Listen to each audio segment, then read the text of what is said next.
Bismillahirrahmanirrahim. Assalamualaikum warahmatullahi wabarakatuh. Selamat datang kembali ke kelas Pendidikan Kesihatan tahun 5. Cikgu harap semua dalam keadaan sihat bersama keluarga tercinta. Jadi bagi yang belum menonton video yang lepas, kamu boleh tonton video tersebut.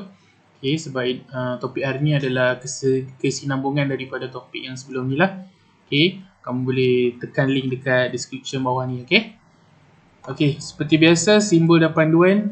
Kalau kamu nampak simbol macam ni, kamu hanya perlu baca. Dan jika kamu nampak simbol macam ni, maksudnya kamu perlu tulis. Sekiranya kamu rasa cikgu terlalu laju, kamu boleh stopkan video untuk buat nota. Apabila dah siap, kamu boleh sambung semula. Jadi seperti biasa di sekolah, tulis hari dan juga tarikh hari ni. Ini adalah tajuk untuk hari ini, penjagaan dan keselamatan diri. Nampak simbol di bawah, kena tulis. Kita akan gunakan buku teks seperti biasa. Kita masih lagi di unit 11. Iaitu topik pertama untuk pendidikan kesihatan tahun 5. Penjagaan dan keselamatan diri. Bagi yang ada buku teks, boleh buka muka surat 76.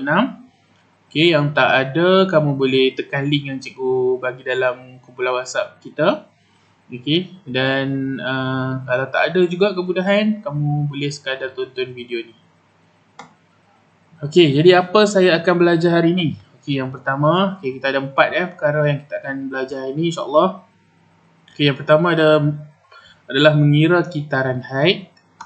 Kepentingan mengira kitaran haid. Peraturan tingkah laku dalam aspek seksualiti sebagai lelaki atau perempuan. Dan yang terakhir ialah kepentingan menjaga kehormatan anggota seksual. Jadi ada 4 perkara ni yang kita akan cuba belajar hari ni. Jadi cikgu nak kamu tumpukan perhatian. Dengar, sambil dengar buat nota.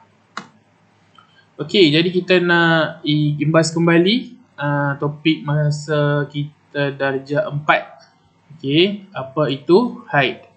Haid juga dikenali sebagai menstruasi. Ia menunjukkan anda kini menjadi seorang wanita lah. Untuk perempuan lah. Apabila haid berlaku, anda akan mengalami pendarahan dari faraj. Haid yang berlaku adalah berbeza. Yang ini kena ingat, berbeza dari seorang wanita dengan wanita yang lain.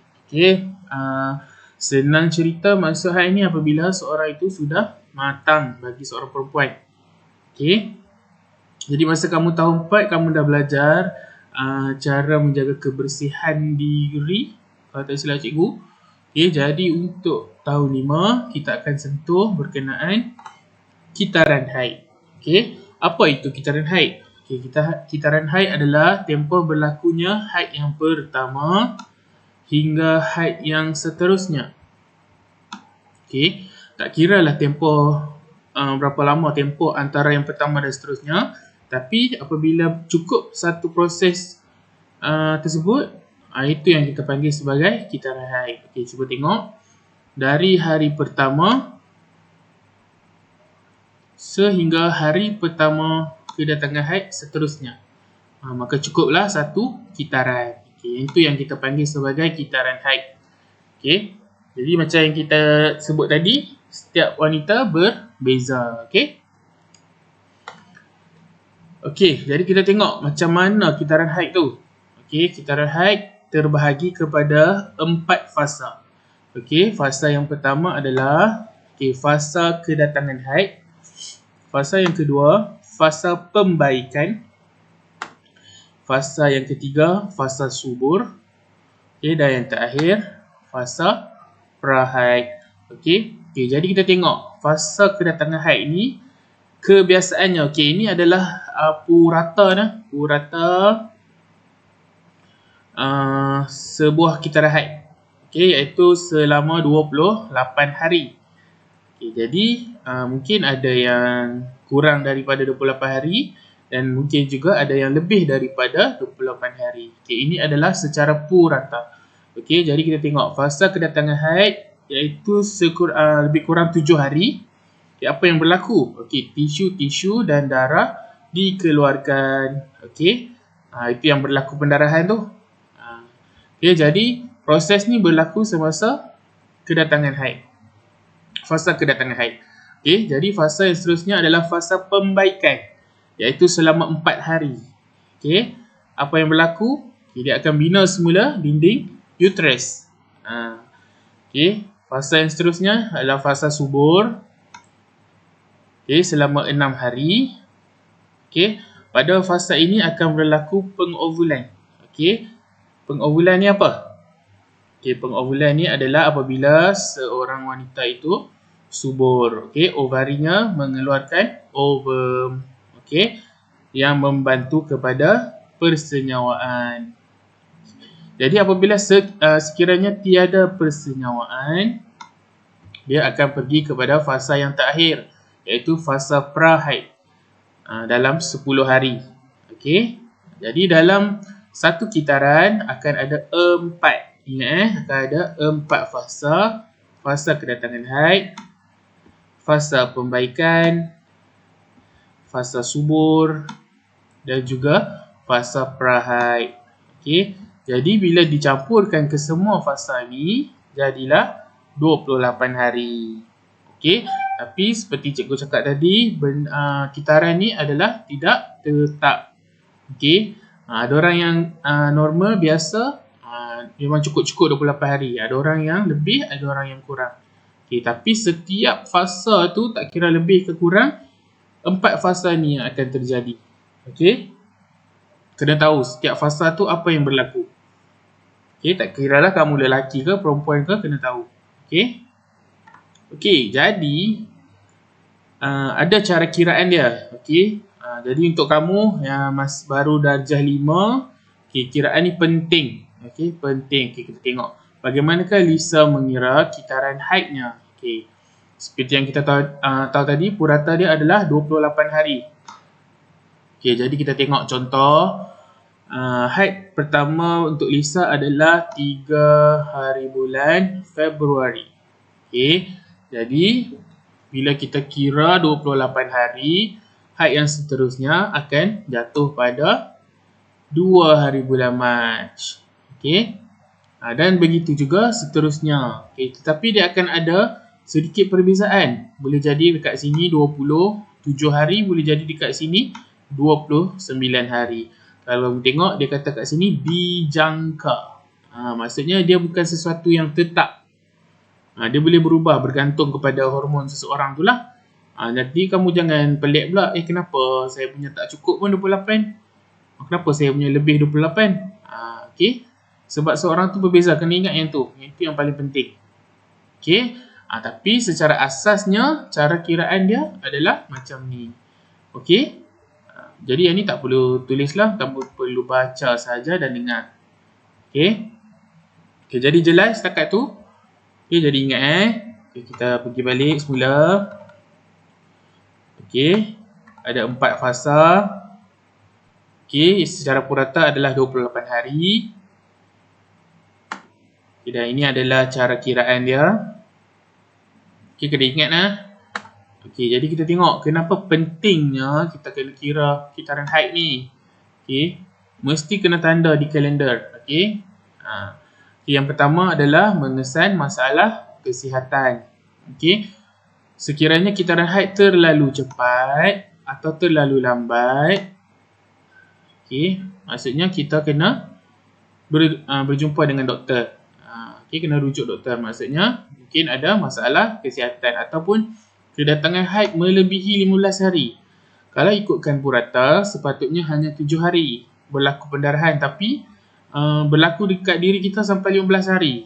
Terlalu lama. Maksudnya ada sesuatu yang tak kena. Jadi kita kena ambil tahu. Okay. Dan yang terakhir, boleh jadi haid tidak berlaku langsung. Okay. Seperti yang kita tahu, perempuan akan lebih cepat akil balik daripada lelaki. Okay. Jadi mungkin sampai kamu umur 16, sampai kamu umur 17 masih tidak berlaku haid. Okay, jadi jangan tunggu saja. Okay, kita kena rujuk dengan doktor. Okey, ini antara kepentingan mengira kitaran haid. Okey, dan yang kedua adalah dapat merancang kehamilan selepas perkahwinan. Macam mana pula dikaitkan dengan kehamilan ni? Okey, sebab daripada kitaran haid kita akan tahu bila waktu subur. Okey, bila waktu subur, waktu tu kita dapat melakukan persenyawaan. Okey. Jadi kalau tak ingat persenyawaan tu apa, boleh tengok balik video yang lepas. Okey. Okey, ini kepentingan dia. Okey. Jadi daripada selesai berkenaan kitaran haid, okay, kita tengok pula tingkah laku dalam aspek seksualiti. Okey, yang pertama, okay, ini semua apa yang perlu kita buat lah, yang kita kena jaga. Okey. Yang pertama, menjaga batas sentuhan semasa berinteraksi. Okey, apabila cukup umur, kita tak boleh lah suka-suka peluk kawan, tak kira lah lelaki ke perempuan ke. Okey, macam kita kecil-kecil dulu selalu kita main peluk-peluk, kejar-kejar, tak boleh. Okey, kena jaga batas. Sebab apa? Bila dah cukup umur ni, biasanya dah ada nafsu terhadap orang lain. Okey. Okey, yang kedua, melindungi kehormatan diri dengan tidak mendedahkan organ genital kepada orang lain. Okey, organ genital ni apa? Okey, kemaluan. Tak boleh lah pergi tunjuk dekat orang. Okey, yang lelaki pergi tunjuk kat perempuan, yang perempuan tunjuk kat lelaki, tak boleh. Okey, kita mesti lindung kehormatan diri. Tambah dalam Islam kita tahu kan yang tu adalah aurat kita. Okey, yang ketiga, mengetahui dan sensitif kepada peraturan budaya dan agama orang lain. Okey, mungkin dalam setengah agama, macam contohnya Islam, okey, kita perlu tutup aurat. Jadi kita tak perlulah nak persoalkan kenapa kamu kena pakai tudung. Okey, kenapa kamu tak kena pakai tudung. Itu semua sensitif. Okey. Okey. Yang keempat, berusaha menjaga harga diri dan imej kendiri yang terpuji. Okey, kena jagalah sama saja macam yang poin yang kedua ni. Okey, kita kena jaga harga diri. Tak boleh terlalu mudah kita percaya dekat orang. Okey, terutamanya yang berlainan jantina. Okey. Terutamanya bagi apabila kita masuk sekolah menengah nanti. Okey, ada abang-abang dia kata 5, kakak-kakak dia kata 5. Okey, kita tak boleh suka-suka. Okey, kena jaga. Okey. Okey, yang seterusnya, mengamalkan sikap bersopan di khalayak ramai dengan tidak menyentuh anggota seksual. Okey, bersopan maksudnya tak boleh lah tengah-tengah orang ramai, macam contohnya di perhimpunan, kita pegang kemaluan kita. Okey, kemaluan orang lain lagilah tak boleh. Okey.